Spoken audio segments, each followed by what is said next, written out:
That's fine. Some people say the Reds are dead. We're going to have to talk about what's going on with the Reds. We're going to have former Bengals punter Drue Chrisman, current Birmingham Stallion, on the program. And then we're going to talk a little bit about this upcoming Hell is Real match between FCC and the Columbus Crew, who stink. That and more coming up next on Big Play Cincy.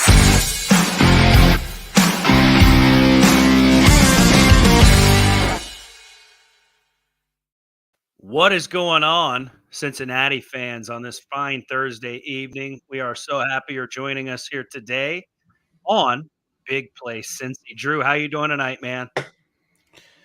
The Reds lost another series today. Watched Why? it, had the old businessman special on there today, and the Reds' performance makes me want to drink garage beer. Son of a, you need to warn me. I can't crack open my mic, but I can crack open this can.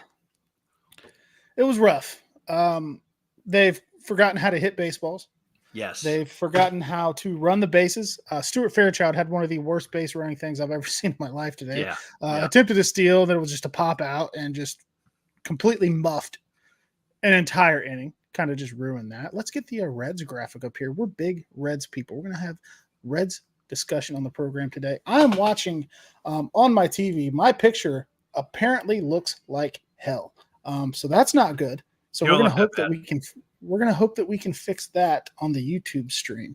Mm-hmm. But other than that, Reds have lost 8 games in a row, I believe. They kind of stink. I think is probably what the long and the short of it is.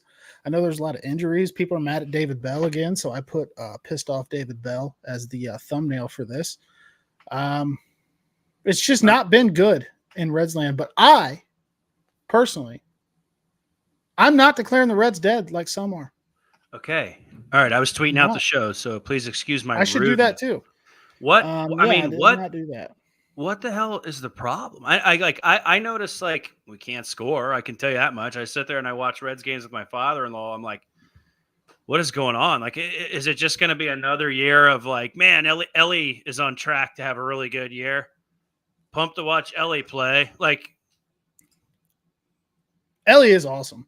They just got the camera on Drew seems like he keeps trying to refocus. We don't need that. What if I hit this button? Do it. Hit the button. I think I did. Ben, Indiana Fever. My Caitlin Clark jersey came. I see you in the comments. It's a Chinese knockoff. I'm not afraid to admit it. It's a WNBA jersey with the women's NCAA Final Four patch on it. I didn't ask for that. Someone in the Huyao factory said, I bet Ron would love this patch, and just decided to sew that bad Larry on there. Don't know why. I do see this comment, though, to get back to the conversation I had. The Reds may not be dead, but possibly death adjacent. I mean, is it? It's just another season. I don't know. I love Reds baseball.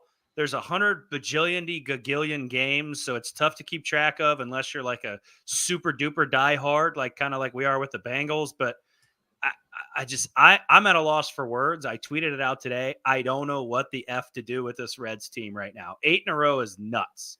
It just sucks. And again, there's a lot of games, but 8 in a row is nuts. Yeah, it's not good. My camera still looks like hell. Not sure what to do about that. I think that might just be the way it is. But the Reds also.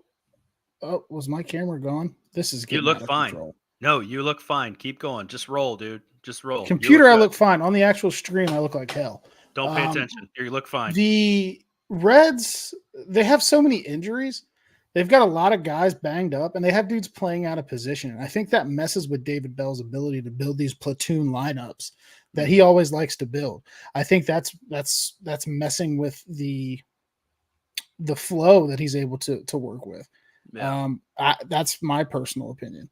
I just miss when the bats were hot, dude. Just watching balls leave the park, stealing bases, just good sound fundamental defense also on top of the bats being hot.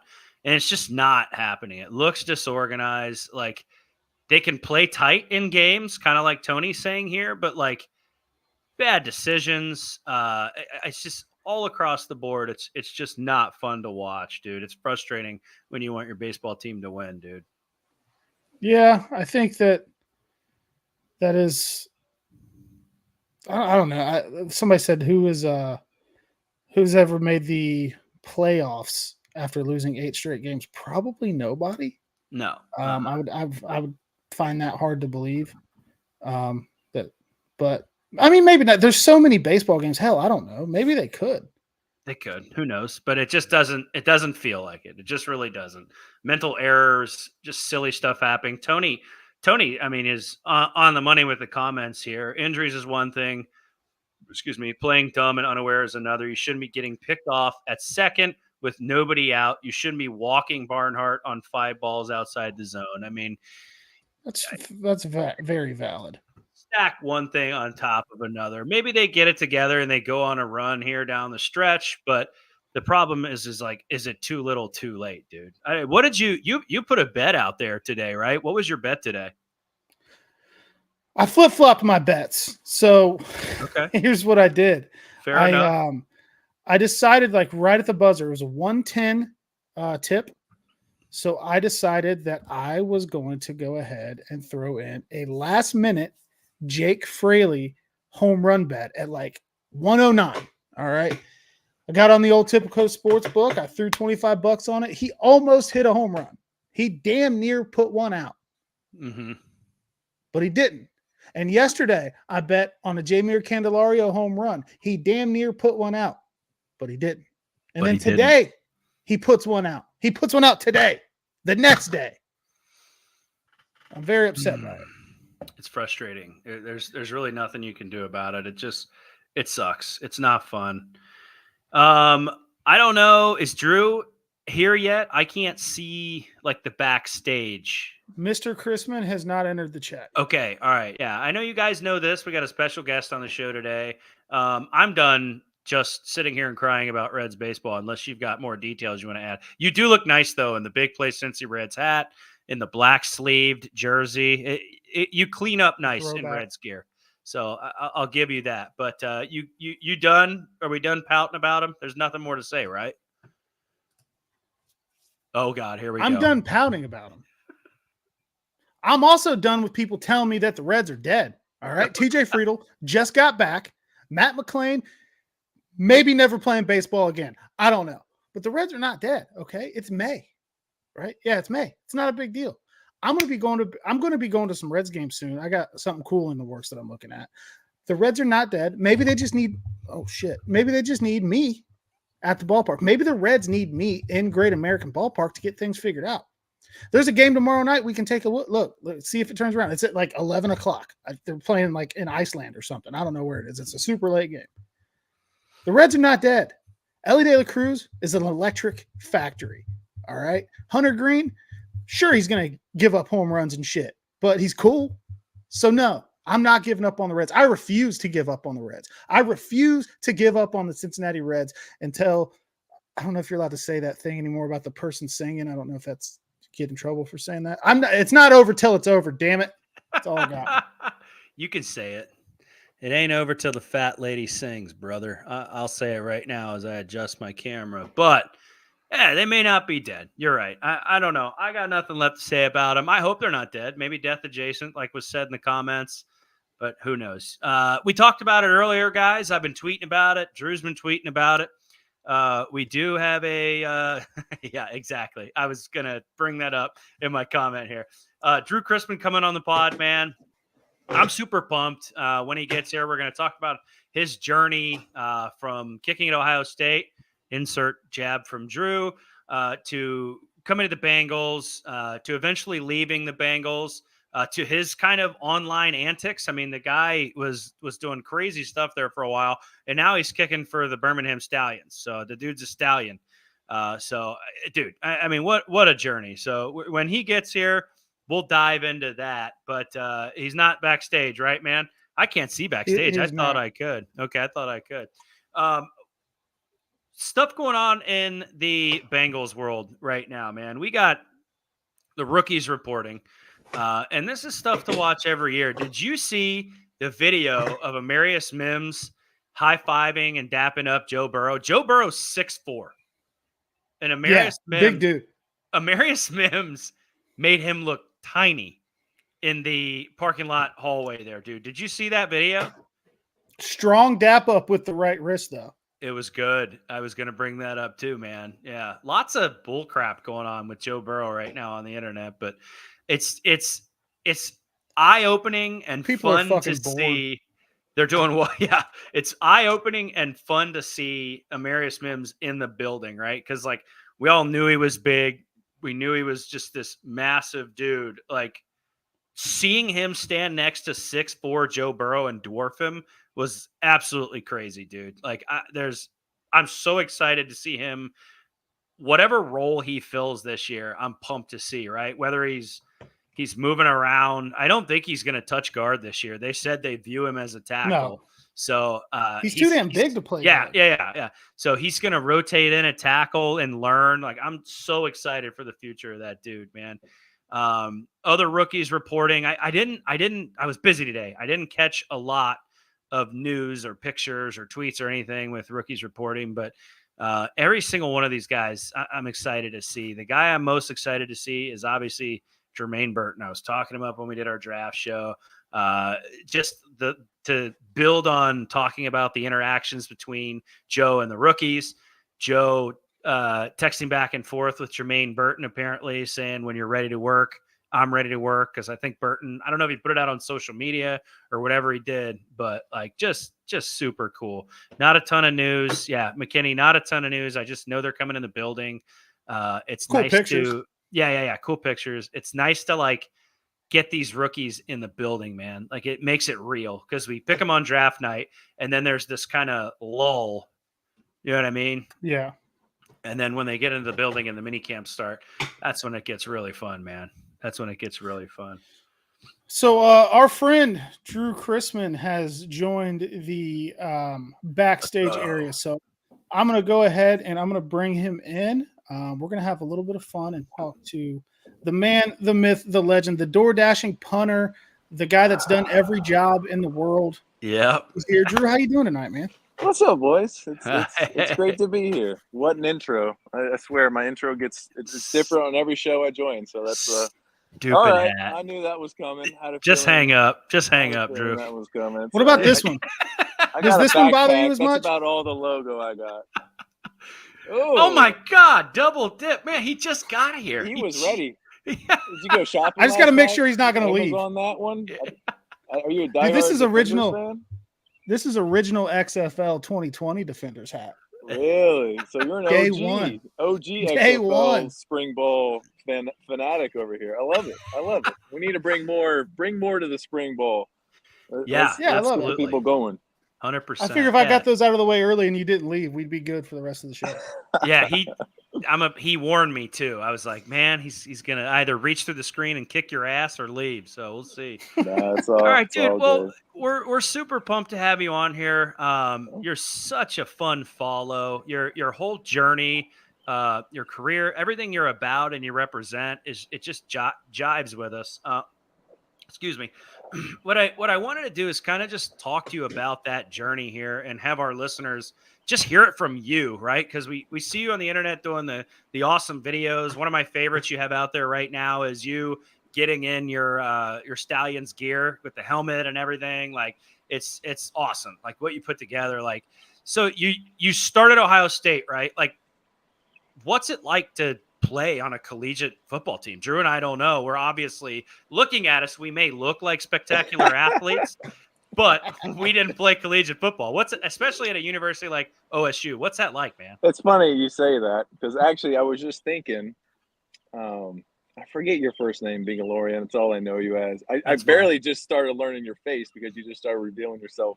You've been a great follow as well. So, thanks. Don't sell yourself short at all.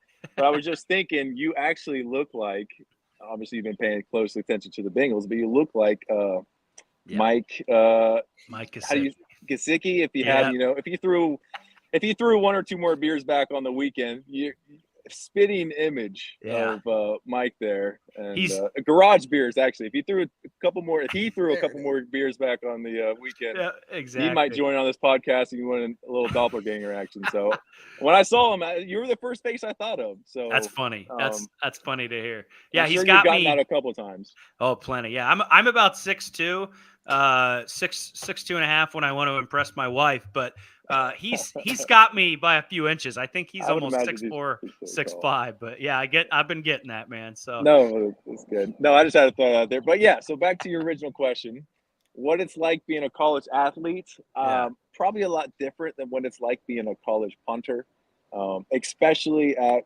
Ohio State, which is why I think I gained so much free time that I had to be able to make these videos that I've been making, probably even really back in high school.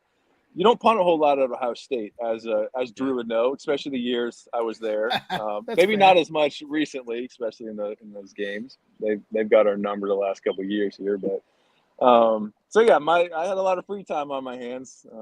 Didn't have to punt a whole lot there, but it's a time commitment too. I mean, you got to put in the hours in the off season. Really, that's where you spend the bulk of your time. I mean, just those early morning lifts in the winter. I mean, that's the things I always look back on. When I think back the 5 years I spent in Columbus, just the ridiculous amount of time that you can dedicate to something, and then and honestly, the lasting brotherhood that you gain from each level that you go to, each locker room that you walk into, and it's surprising how similar guys are, no matter what level you're in. Obviously, I've been at very peak college level, very peak NFL level, and now actually very peak spring ball level. I mean, we're undefeated. I came into a great situation here. Yeah. Seems like anywhere I go, they don't have that much need for a punter. So it's been very comfortable in my shoes at this Birmingham Stallion situation I'm in. But just a bunch of great dudes I've been able to come and interact with over the years, and this locker room that I'm in right now is no different. And they got the ping pong table in there, and I'm working my way right up the board just like I was in Cincinnati. So there you go. it's great ball and it's great fun. So Who was the Special best teams ping pong matter. player? Yeah. special teams. Who was the special best ping plays, pong special player in players. Cincinnati? Yeah, there you go. Probably it had to be Trent Taylor, just because he went. That's what we heard. He went on and won the NFL. They did a thing at the end of the season where they got basically all the guys, I guess maybe the best, or the guys who are willing to go and play like a round robin tournament, and he won it. I forget what season, 2022, I think. Mm-hmm. Well, I guess he's no longer there. So if I had to guess who the best currently was, Burrow's up there. TB obviously not there anymore, but he was up there. Evans, I spent a lot of time playing Evan, so we got to know each other's, weaknesses and skills pretty well, and we honed those in more time than I'm sure Darren would have liked in the locker room. But that's just what specialists do. I mean, we have, like I said, we have a lot of free time, and so we spend a lot of time at the table. I bet Evan probably got pretty good this past year. He was bragging to me. There wasn't a whole lot of competition in the locker room this past season, so that's good. I bet he's pretty solid right now. I bet he's got a kid on his hands now. That free time might be dwindling for him too. So absolutely, shout out to him. Oh yeah, 100%. Going back to college real quick, and you'll find out we're not very organized, not very professional. We're going to be all over the place. But there was a great question in our chat from a loyal listener, Harrow. What's the recruiting process like as a punter? I was fortunate. I didn't know anything. My recruiting story is basically I went to a camp, got ranked really high, and then all of a sudden my phone rung off the hook for weeks, and people were just throwing offers at me. When you get ranked number one, people just don't even. They just take the word of mouth and say, all right, he's pretty good. Let's try to get him come to our school. Columbus was the only school that I had to work for a scholarship. Actually, I had to go to multiple camps and to earn Urban's trust to actually throw me a scholarship. And I think because of that, it was kind of like, the girl that didn't want you, they kind of friend zoned me for a little bit, and that made me want them even more. Now, obviously, being 2 hours away from home was a very attractive and a decision I was I was glad I made. But yeah, I think that's what really sold me and won me over was actually you have to put a lot of effort into getting that scholarship, and obviously it worked out. Had a great career there, had a lot of fun, but for the most part, it's so weird now with the NIL deals and the transfer portal. I feel bad for these high school kids, especially the specialists, because if you're a special teams coordinator and you got a chance between a guy that's played in a couple games and is a transfer portal a little more mature, you're gonna roll the dice with that guy over some 18-year-old kid fresh out of high school try to go win a kick a game winner in the national championship or something. Yeah. And then you add the Australian side for the punters, and so that's a whole new ball game too. That's blown up, and most college teams you go watch, it's an Australian guy that's 26 years old and rolling in with a full beard punting for these college teams. So yeah, you go. Look, Bearcats have two of them right now, so I'm a Cincinnati Bearcats. That's brothers, I believe. Yeah, they are. They're brothers. The Australian brother punter duo. Yeah, they got Cincinnati. Nice flow and everything. Oh, yeah, they're nice. Good dudes. It's nice. All right, so my last college question here is I'm a Bearcat, so I'm objective here, right? I'm a third party witness. So you're a Buckeye. Drew is a Michigan guy. What is that rivalry really like from the viewpoint of an athlete? We watch it from the stands and our TVs, and we yell at each other over beers and chips and stuff. What's that like on the field? That feeling like, oh man, it's a war today. Like, what is that? It's a different. You walk in the facility that week. You walk around campus that week. It's a whole different vibe than anything you would experience the rest of the year. And they do it up big in Columbus. I'm sure they've probably been doing it big the last couple years in Ann Arbor too, with how the tide is kind of changing here. I think they started figuring some things out and got our number, like I mentioned earlier. But man, just shout out the Connor energy. Stevens. Yeah, there you go. Stupid. You're so dumb. Yeah. Thank you for your service, Connor. When I was there, things were pretty serious. I would imagine they are. Obviously, they started building their program around, I think, taking down Columbus. I think you start to realize that too. The whole season, comes down to that game. Yeah, it's a big rivalry, but also both teams are good, and it really depends. If you don't go into that Big Ten championship and win now, with how the playoffs were, I don't know how it's going to work now that the playoffs have expanded. But that game was so vital. If you lost that and you missed out on the Big Ten championship, all of a sudden the committee's, looking you over and you're finding yourselves out of the top four there. So because of that and the rivalry, it was just a massive week. They'd play LL Cool J, It's Time for War, every single second of the day you were in there. So that week, I can just hear it in the back of my head what those guys are going through.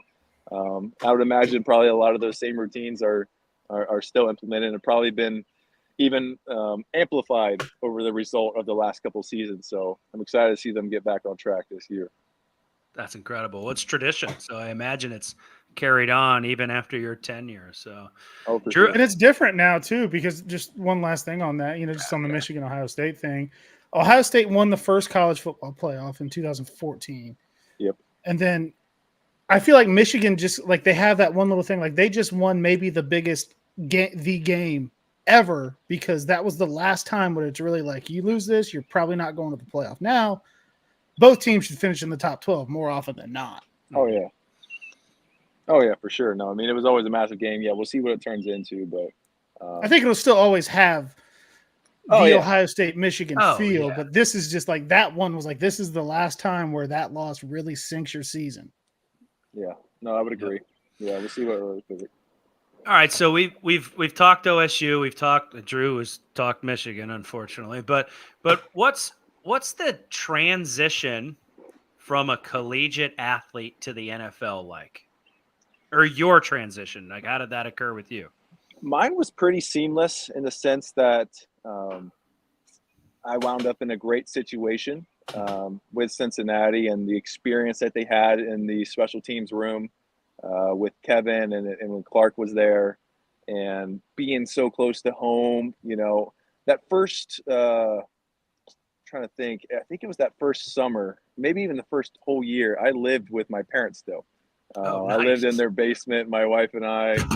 We moved back home. She was my neighbor growing up, so we actually lived in my in-laws' basement pretty much that first year because you don't know. I mean, it's not like I was drafted in the first round. I don't know how long I'm going to be there. So, we were just trying to save some money. Like, hey, we'll see how this situation's going. And we decided we actually want to, plan a little bit more roots here. And fortunately, I was there for, 3 seasons. We ended up getting our own place. But, as far as from that, it's probably as easy of a transition as I could have asked for.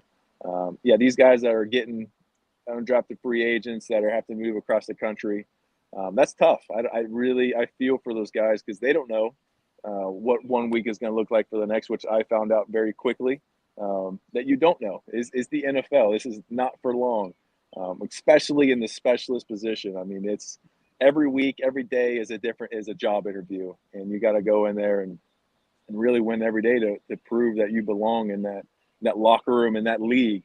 So, but I like I said, I wound up in a great situation being in Cincinnati, being around that area, familiar with the team. And a lot of guys, honestly, when I walked in, I'm trying to think back. I think there was about 7 Buckeyes on the team when I walked in. And obviously the Buckeye to Michigan ratio has certainly been skewed over the last couple of years. Yeah, it has. But it was funny walking in there. I felt like I was walking in freshman year of college, seeing a lot of the familiar faces that I saw. You had Hubbard and Vaughn was there. Hubbard, for Vaughn, his first Eli.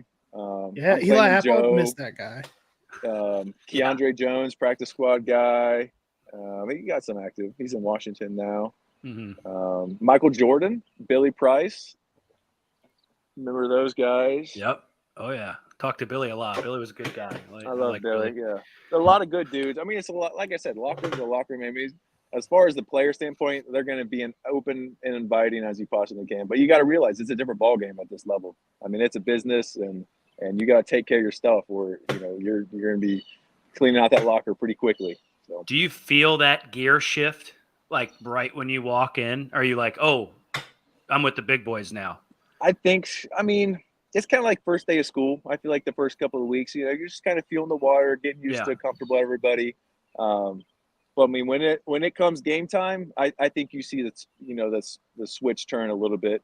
You got to make sure that you're putting good stuff on the film for whether they want to keep you in the preseason, especially. That's where you kind of make your money as guys that were undrafted and trying to prove yourself. You really got to take care of those preseason reps and those games, which I hate to hear that they're going to be even trying to eliminate even more of those games because they're just hurting the guys that are fighting for those spots. Yeah, the Joe Burrows of the world, like, yeah, who cares if I lose a preseason game? But the Drue Chrismans of the world, that was my resume. That was about the last fresh film I'm going to have for 31 other teams that are going to be able to basically recruit me after the preseason's over if I get cut. So, there's preseason games come along. You start seeing, the dates tick down of when, they got to make a decision. It's a tough couple of weeks there. That's one of my favorite videos that you've made, I think, recently is the one where you're jumping out of the pool. You fall back every time you list a cut. And I'm going to ignore the fact that you were with the Steelers for a minute because we're not going to acknowledge that. Paycheck to paycheck. You've been a Bengal. I had to. Yeah. Okay. Hey, you got to do what you got to do, baby. But you're a Bengal. I was hurting. I was like, all right, let's do it. His presents, still get them. Fine, I'll wear that stupid helmet. Whatever. Yeah. There's a couple, Drew. Unless you've got something, there's a couple good questions in here. Like Tony Taphort. I mean, what is it like to travel with an NFL team for a road game? Are you cool answering some questions, Drew? Oh yeah, go for it. It's it was similar to college. Okay. Talking about Pittsburgh, the one time I was in Pittsburgh, that was a little different just because it was COVID. I didn't get a great feel of how maybe every NFL team. So it was very. The week I was there in Pittsburgh was just an insurance COVID thing. So I was basically quarantined from the rest of the team. I got on the plane in my own section, and as soon as I got to the hotel, they stuck me in the room and said, "If we need you, just kick the ball high and far. We're not telling you nothing of our game plan." So that was a little bit of a skewed experience as far as NFL travel. But as far as the Cincinnati Bengals, top of the line, first class. I mean, you're going to get chartered plane. You get snacks on the plane. You're not gonna be hungry. It's gonna be a pretty smooth travel experience. You get to hotel, you clock in, and then you got the rest of the night basically to yourself. Curfew at like 10, 11 o'clock. Don't do anything crazy. But as far as college and NFL, the transition with the UFL though, I've learned it's a little different. I've learned the UFL is basically the NFL without all the fluff. We're hopping in, we're the specialists. I'm middle seat between two other dudes, and we're scrapping for food, and the hotels have been nice. I don't know who pays for those, but as far as the travel experience, you can probably The Rock. Yeah, he's footing the bill for a lot of this. Dwayne. I've noticed there's been a little bit of a decrease in the glamour as far as the travel experience and just some of the facilities in the UFL compared to the NFL and college. But it's still been a good product, though. To be expected. I really feel like it has. I hope it. You got your first tackle. Like it's gonna be around. Yeah, and another assist last week. Yeah, he's I was gonna say he's not afraid to mix it up. No, I'm throwing my head. Play the Woodard guy. I don't know when. I've learned very quickly in this professional football process. You don't know when that next week's going to come. So I'm laying it all out there, literally. So let's talk. Let's transition into that then. I know we're a Bengals show, but right now we're a Drue Chrisman show. What has that transition been like? Because spring ball is a relatively new thing. I watched what were they initially? The AAFL or whatever, the Birmingham Iron. Yes. Yeah. I don't even remember what that league was called. And unfortunately, COVID killed that one. Then you've got the XFL and jog my memory. USFL. And now the UFL. The UFL, yes. We're merging, right? So what's that transition been like? Honestly, I haven't paid too much attention to the spring ball leagues. I've seen some highlights from here and there, and a couple of buddies have played in it. So besides that, I haven't paid too much attention. So when I got here 2 weeks ago, I was pretty much learning on the fly. There's a couple different rule tweaks. Some I think are pretty interesting, which definitely give a different product than you would get in the NFL. First, the main two that impact me is there's no extra points. You go for one from the 2 yard line, or maybe a 3 yard line, 1 or 2 yard line, 2 or 3 yard line. You go for 2 points if you get a touchdown from the 5 yard line, and then 3 points from the 10 yard line. There's no onside. I guess you can do an onside kick, but you can elect to do a 4th and 12 to get the ball back in possession with like 2 minutes left remaining. Yeah. That's an interesting one. And then as far as punting, gunners, nobody can release until the ball is kicked. And then if you get the ball inside the 25 yard line without it being touched, if it goes out of bounds, it comes back out to the 25. So the kickoff is kicked off from the 20 yard line instead of the 35 yard line. So they are just trying to basically generate the most explosive, entertaining plays that you can get in football, and really drive up the explosive plays and as much as they can to compete with the NFL's excitement level. And Drue said earlier, if you've watched a couple games, it's been a good product. I mean, there are a lot of dudes walking around on the street that aren't in an NFL locker room that have serious talent for one reason or for another. Maybe in the draft process they didn't they had a past issue or something, and they didn't get picked up by anybody, and then they come out here and ball out, and then they find themselves on an NFL roster proving that they can do it at a high level. And there's been a lot of guys that have not only come from the Birmingham Stallions, but I think the USFL and XFL that have had pretty good last couple of years transitioning. Now it's a lot of football because it goes straight from spring right into fall. We had 2 guys, I think 2022 come straight off of, it might even have been the Birmingham Stallions, Dominique Davis, and I forget the other guy's name, but they literally just finished like the USFL championship game and then go straight into training camp. I'm like, I don't know how your body's put up with that, especially from like a D lineman standpoint. I'm like, that's kind of ridiculous, and what you're putting your body through. But it's what you got to do when you're on the streets. It's how you get that fresh film, which is what teams want to see. They don't want to see your college highlight tapes. They want to see you this year and in a certain calendar year. So I guess that makes sense. It's not college where they're here. This is what I did my junior year, right? It's like, no, man, are you in shape right now? Exactly. Can you run now, and can you hit now or kick now? That makes sense. 100%. Drue, I saw you opening your – this is confusing as hell. I keep saying Drue, and I'm talking to one Drew, and I'm talking I'm to getting the other. it. Yeah. Yeah. So Drue Garrison, I saw you open your mouth. What's your question you have next? So I just a couple more comments from the chat. This is a good one, and I guess you don't have to answer it. You can tell this Josh guy to shut up. Who's your favorite teammate, college or NFL? If you don't want to say, you don't have to. Favorite teammate? Well, I got to go with my best man at my wedding, Brock Davin. Shout out Brock. Played at St. X, who was a rival of mine in high school. I went to LaSalle. If you guys are familiar with the GCL there in Cincinnati.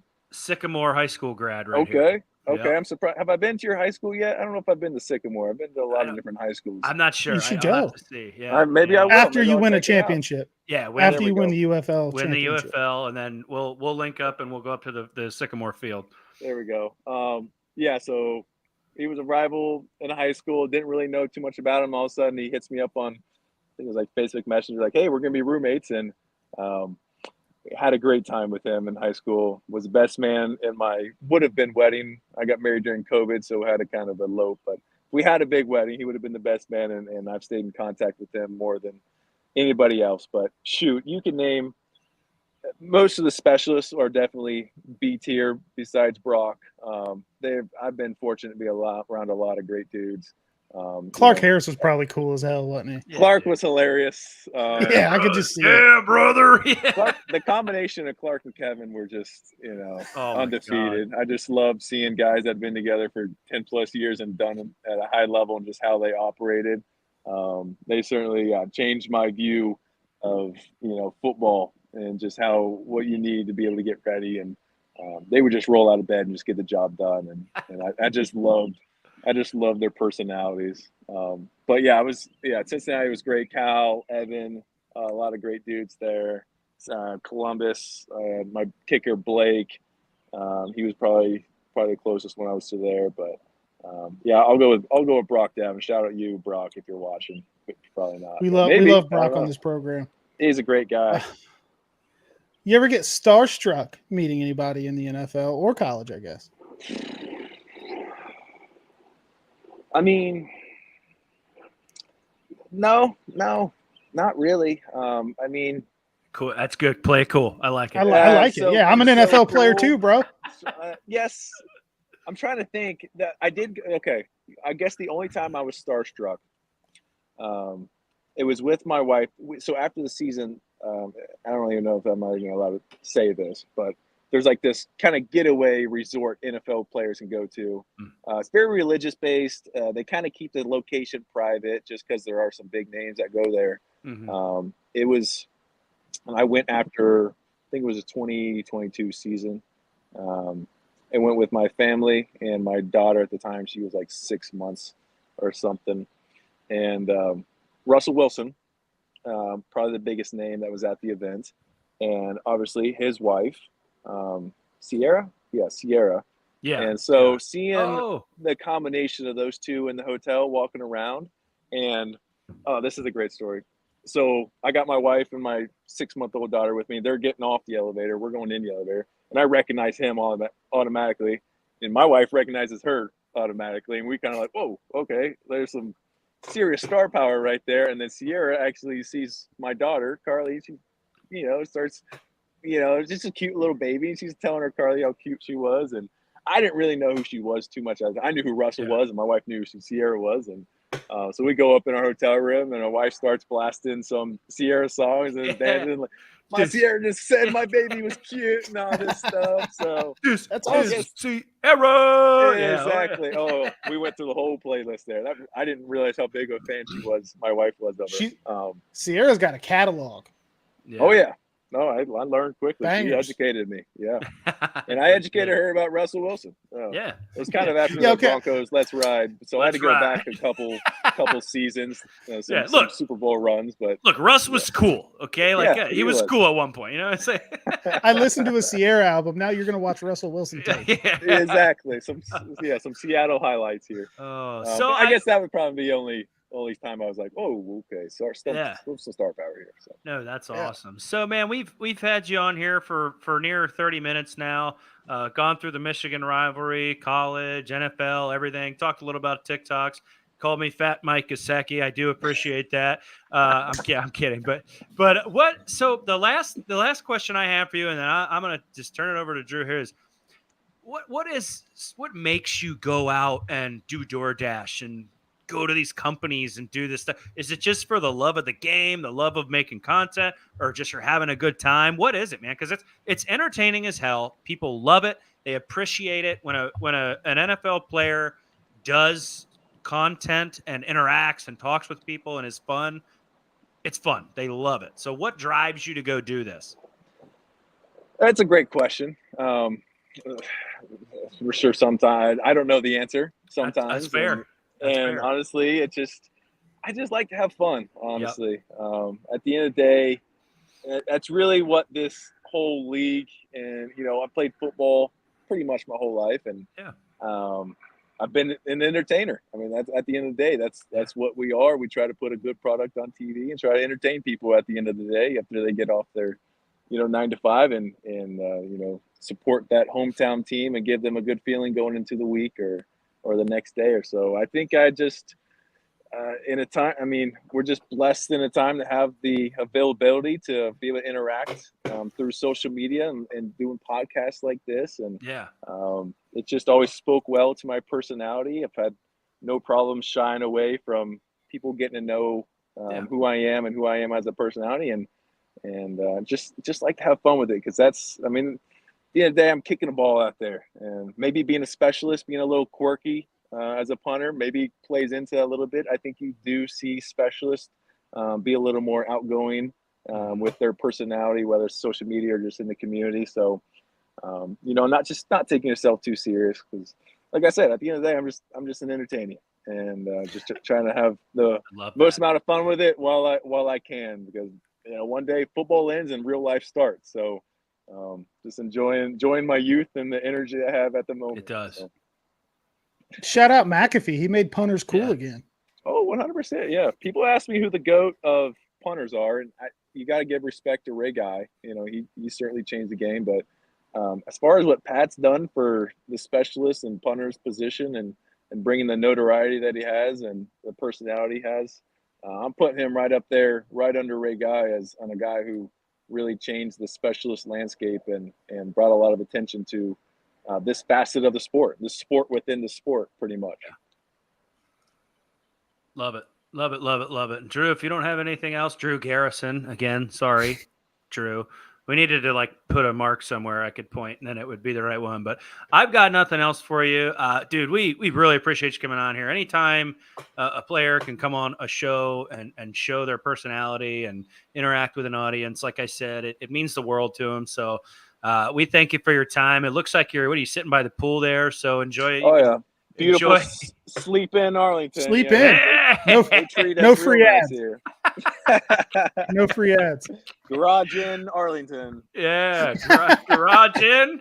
Garage beer, baby. Let's go. Well, again, thanks, man. We really appreciate you. We'll let you go. And anytime you're in town or anytime, big fan of Drue. There you go. Yeah, Drue, not so much. Damn. He's catching heaters in the chat. They're saying you spell your name cooler, all kinds of stuff. So it's good. But again, I'll shut up here. We really appreciate you. Anytime you're in town, anytime you're available, hit us up. We'd love to meet up or do this again. It's good to have you on. For sure. No, it's a great time, guys. And long time follower, first time caller. So I appreciate you having me on, and tune in. Big one this weekend, 3:00. It'll be Central Time. The Birmingham Stallions versus the St. Louis Battlehawks in Birmingham. Taking on AJ McCarron. And AJ McCarron, there you go. If you want to support some Bengals there, we got a couple Bengals there playing against each other. So hopefully he doesn't do that well, but we'll see. We're undefeated. They've lost one. So it's probably the biggest game of the season so far. So serious, if you guys are interested in watching football in spring, this is the one to tune into. So I lock in, man. I like to watch it every chance I get. Heck yeah. There you go. Yep. Ball is ball. All right, man. Well, we'll let you go, man. Yep. Nope. Appreciate it, guys. Take it easy. Thanks, man. He's super cool. He's so badass. He's awesome, man. That's like he met Sierra. Come on, dude. We just had Drue Chrisman. We let him leave a little bit too early.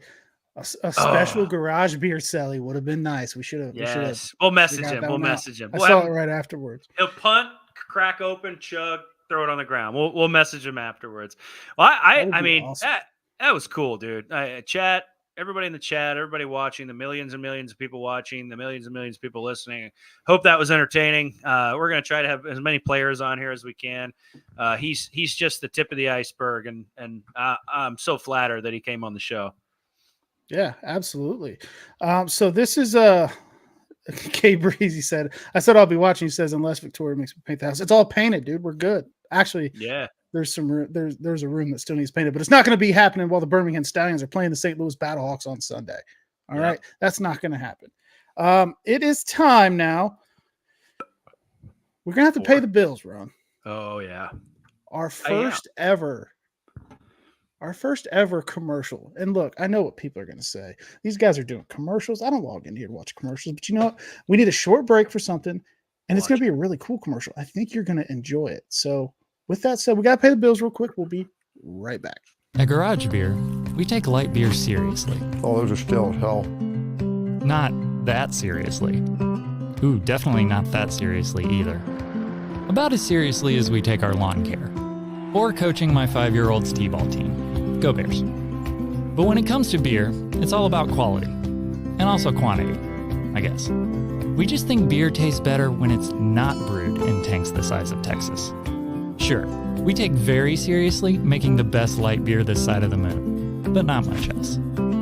We're not big detail guys. We're here for off-brand chips, beer-flavored beers, and good times in the garage. Garage Beer. Beer-flavored beer. Wardrobe change. What? How did we My do lights that are bad. so fast? I How gotta did we do fix. that? I gotta do some on the fly lighting changes. It's okay. I'll start talking about the. I let 2 of my lights die before the show. I didn't plug them in. I'm an idiot. Look, that's Is showbiz, that baby. better? If you guys notice something, Drew and I are both in wonderfully. You look good now. That's a good light right there.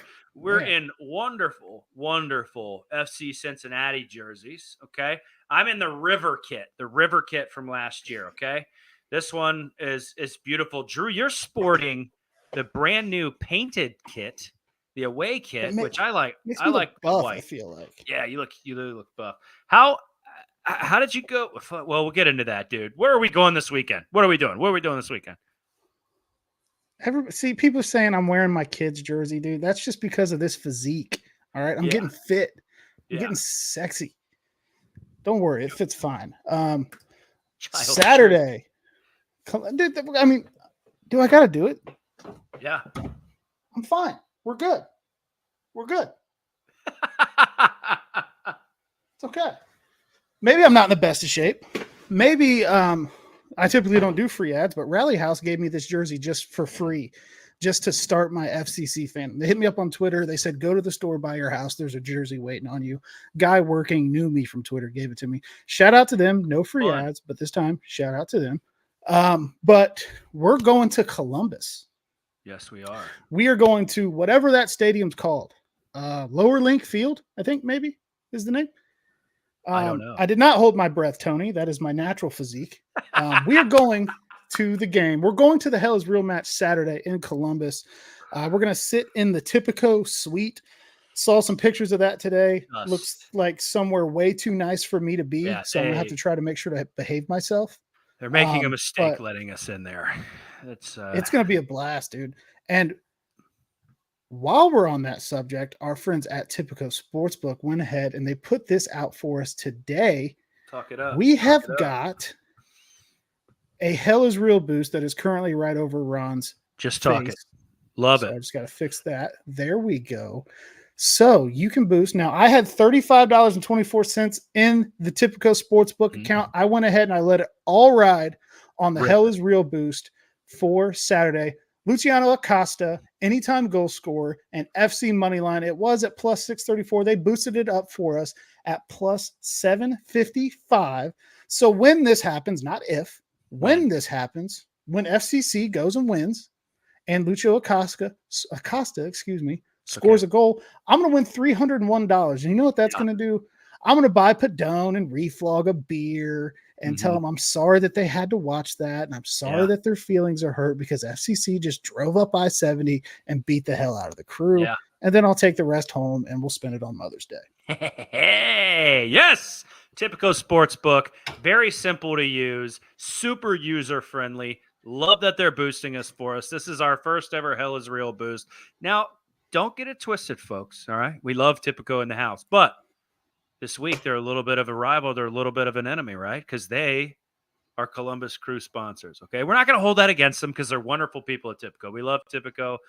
They keep the lights on here, brother. Let's be real. But this boost they got on going on for us. Acosta goal, FC money line. It's too easy to hit. Acosta's a scorer. FC's going to win. Get on the app, log in, hit the boost. Don't think about it after that, dude. Just go for it. Think about it after the game. Yeah. When you win When you're and you got all of this money to just put in there. So we're super, super excited to be there, man. If you want to ride that boost with us, you're able to do that. Ron, you're just going to have to do that because I'm going to put the I'm going to hide from everybody. This back up here.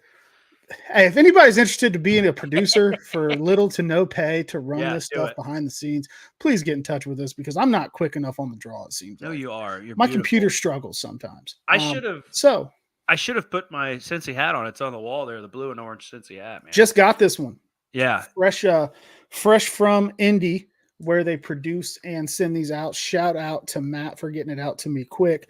If you want to ride that boost with us, you're a big soccer fan, you can use code Natty150 and get up to 5% cashbacks on your wagers, cash back with your wagers on Tipico.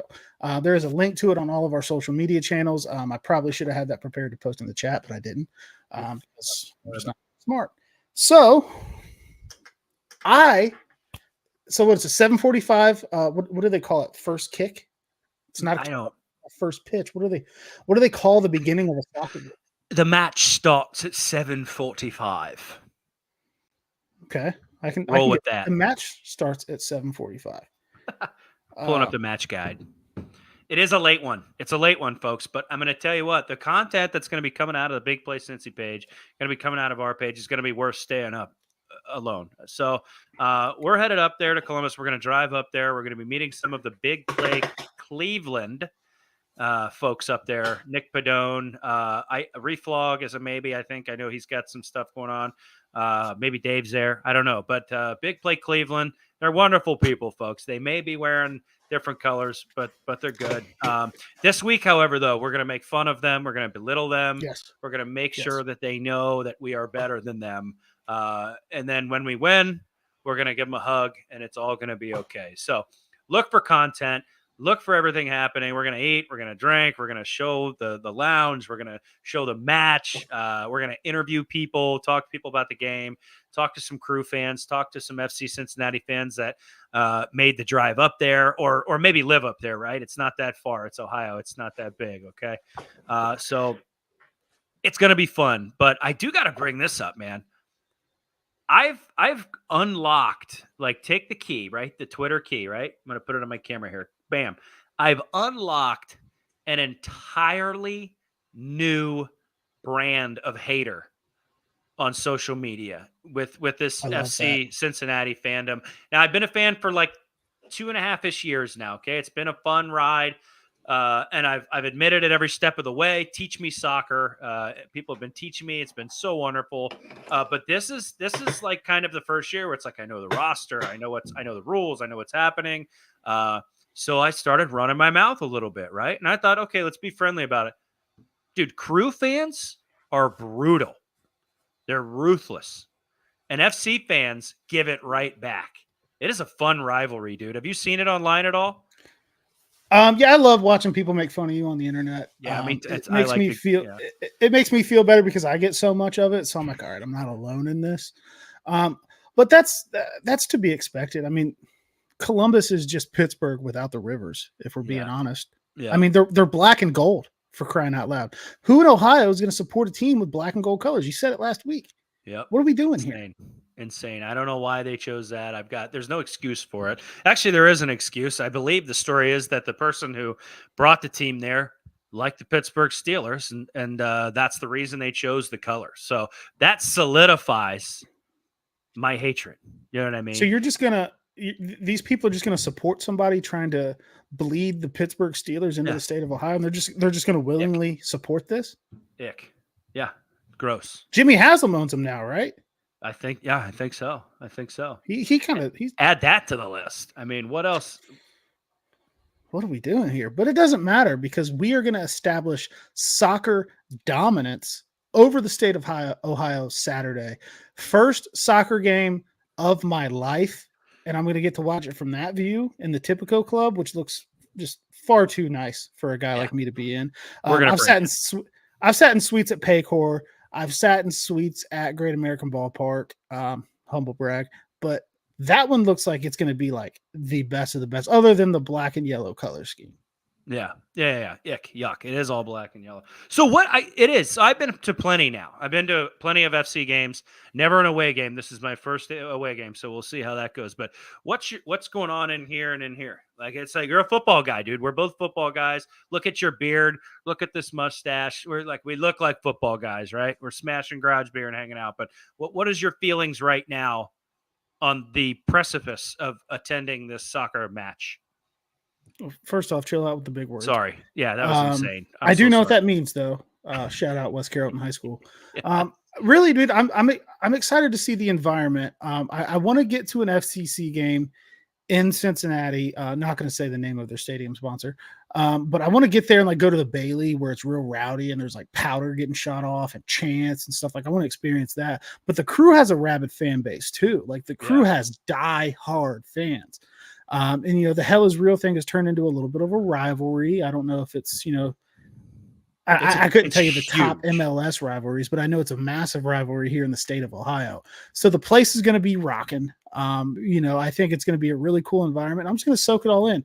I know like two things about soccer. One, guys in white, kickball in net is good. Yes. Yeah. And two, you never actually know when it's over. Yeah. Because they just add more time. So when my wife may ask, hey, what time do you think the game will be over and you'll head back home? I don't know, because soccer and the time when a soccer game ends is a gigantic secret as far as I can tell. Yeah. It's the stoppage time, everything. It's absurd. I'm just trying to see if we can get a Crew fan in here to run his mouth, but it's different, dude. It's so different. But one thing when you're there that you're going to realize is it's exciting.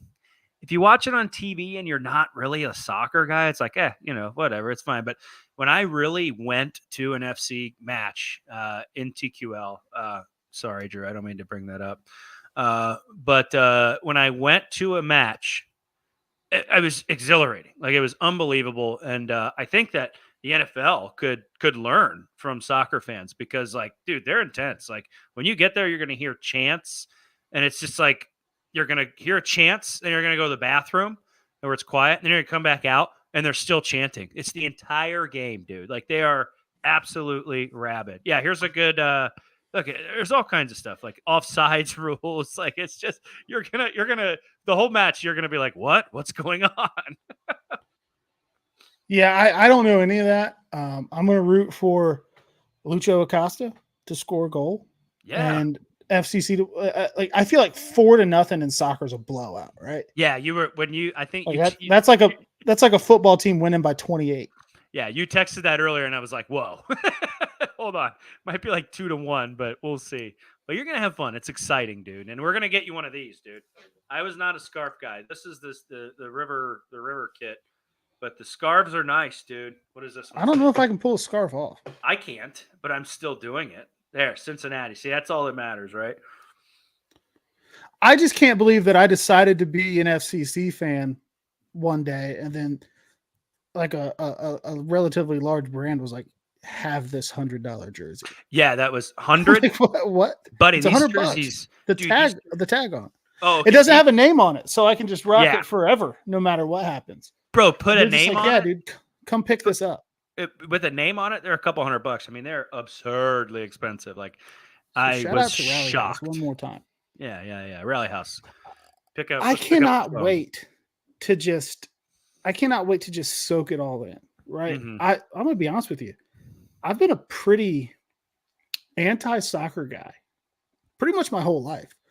Yeah. I grew up, I was a football player. So like football players, oh, look at those soccer players, I guess was kind of the dumb Yep. kid thing to do. Mhm. And I never got into it as I got older. Mhm. I've never watched a full soccer game, if I'm just being completely honest with you. It's So fair. I'm really excited for my first soccer experience to be in-house in Hell is Real. Yeah. And I- I try to avoid going to Columbus and like spending any money there or anything like that. But, like I can Yeah. do it to support FCC. Yeah, no, yeah. I've never been to a Hell is Real, dude. This is my first Hell is Real too. So we're experiencing that for the first time together. It's incredible that your first ever soccer match is a Hell is Real Yeah. game, because these are apparently like legit. Like this rivalry is Bengals Steelers. Like, I mean, they hate each other, dude. Like It's that legit. Dude, This the is Bengals Pittsburgh- Steelers of soccer. I think so. I don't know of soccer, right? Maybe, I don't know. Maybe New York hates Miami. Like I don't know, but like to me, the amount of like messages like in my comments, a couple DMs, like dude, they're on par with like Steeler fans coming at me. Now I know some of it's for fun because a lot of Crew fans are also Bengals fans, and I can tell when it's for fun, but like there's been a couple that like don't follow me because they're obviously not football fans, that have been like, you're a garbage human, like blah blah blah. We're gonna dump like, and it's just like, yes, let's go. Hate me because I'm gonna hate you right back, and it's been fun, dude. FC Cincinnati Crew on par with Cincinnati Pittsburgh. I love internet hate. It makes me feel like Kenny so Powers, fuel. where he's at that game in Myrtle Beach and he's like, these rednecks might scare the Russian guy or whatever. He's like, but they don't scare me. I can take that hate and fucking harness that shit. I'm like, oh, okay, I can do this on the internet all day. Oh yeah, dude. Feed me And fuel me. I haven't got to the hate from the Crew fans yet. I've had some people reply to me like, hey, dive in. go Crew, or the Crew is the better team, or whatever. Like very lighthearted, good stuff. But I haven't gotten to the point where like Ravens fans and Chiefs fans tell me to like harm myself. I haven't had that yet from the FCC side. So that's good. That's why I say Pittsburgh, because it's the Chiefs and the Ravens fans. Sometimes they go a little crazy, but dude, like at the end of the day, you're gonna have fun. It's a blast. I'm excited. I've never been to the Crew Stadium. I'm excited to see if people are nice or if they're just gonna try to kick our ass the whole time. We'll see. After a few beers, anything could happen. I don't think they have garage beer there. I wish they did. We might have to, they do. If they do, then we're set. If not, we're gonna have to like keister a couple of these because I'm not drinking. Well, let's slow down. But sorry, yeah. Hey, now. Hey, hold on. I'm 90% certain I have seen Garage Beer post about having garage beer at the Crew Stadium. So I think we might be in good shape. Okay. All right. But I have to drink responsibly because I have a long drive home. Always. And you should drink responsibly all the time. Don't be a big dumb doofus. Drink responsibly. Gamble responsibly. Maybe more responsibly than I do. But yeah, we're going to have a good time, man. Hell is real, and hell is coming to the city of Columbus, just like it has the past 3 Saturdays after November. Yep. 100%. Drew, we've hit an hour. We've talked some Reds baseball. I've been doom and gloom. You made yourself big, and you rah-rahed me back to life. We talked to Drue Chrisman. Awesome. We've obviously are wearing FC gear, so look for us this Saturday at the FC Cincinnati game. Next week, we're going to continue on and talk Bengals again, guys. I know we're broadening our horizons, and we're now kind of a Cincinnati show. But don't get it twisted. Cincinnati Bengals are the first love, and they're coming. They're going to be coming home, baby. We just got to. There's really not that much news. Yeah, we got to have training camp hit. Yeah, rookies hit. Everybody saw the Joe Burrow videos. We don't need to talk about that again. Yeah, 100%. It was just a 100%. slow week for the Bengals, but we've got so much sport to love in the city of Cincinnati that it would be wrong to not spread that love to other teams. And my love for FC Cincinnati is growing and will grow. Blossoming. When they kick the hell out of Columbus on Saturday. Oh, hell yeah, baby. I'm so pumped for it. All right, guys. It's been fun. Fat Mike Gesicki signing off here. What, Drew? Unless you got anything else, let's kill this bad Larry because I'm going to start saying some stuff I don't mean to. We are out. Hold on. Mine's gone. We're out.